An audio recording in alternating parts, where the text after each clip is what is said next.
Bret, let's talk about the selling campaign that President Obama has to do starting today.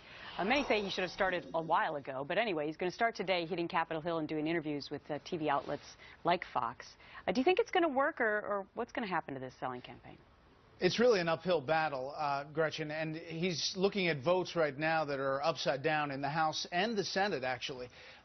You have the president and vice president having an Italian-style dinner with 6 Republican senators last night, passing around the spaghetti and meatballs. But it is really, I think, Democrats that are the big question mark for this president and this administration, even though there is this pressure that this week is monumental for this president, not just on Syria, but for the rest of his agenda. There are many Democrats looking at constituents 80-20 against and saying, this is the wrong move. He doesn't even have the Congressional Black Caucus in his corner. He doesn't have MoveOn.org in his corner. He doesn't have his premier grassroots organization who would even tweet for him. Bret, how does a presidency 5 years old misjudge so greatly?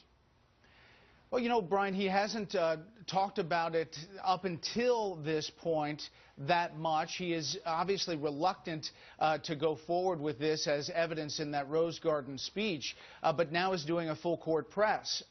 You know, Ed Henry wrote in our Fox First politics note, I'm sure the White House wishes that they had a few more dinners in years 1, 2, 3, and 4 instead of just year 5. Sure. So what do you think of, it was on Politico this morning that apparently behind the scenes, the last-ditch effort to try to get these congressional Democrats to get on board, even though they're squarely against the president, is to say, you know what, if this does not pass, his agenda is doomed. Anything you want to get passed is doomed. But the last time, all the Democrats followed him, and many of them walked the plank, essentially, with regard to the stimulus, with regard to the health care. A lot of those people facing that tough vote got voted out of office.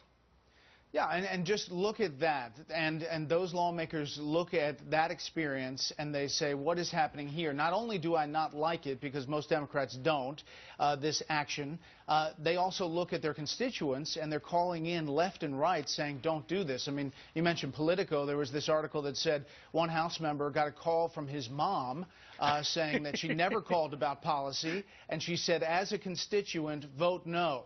You know, there will be a lot of moms calling lawmakers. Mom, constituent, mom. Days. I think the mom weighs more than the constituent.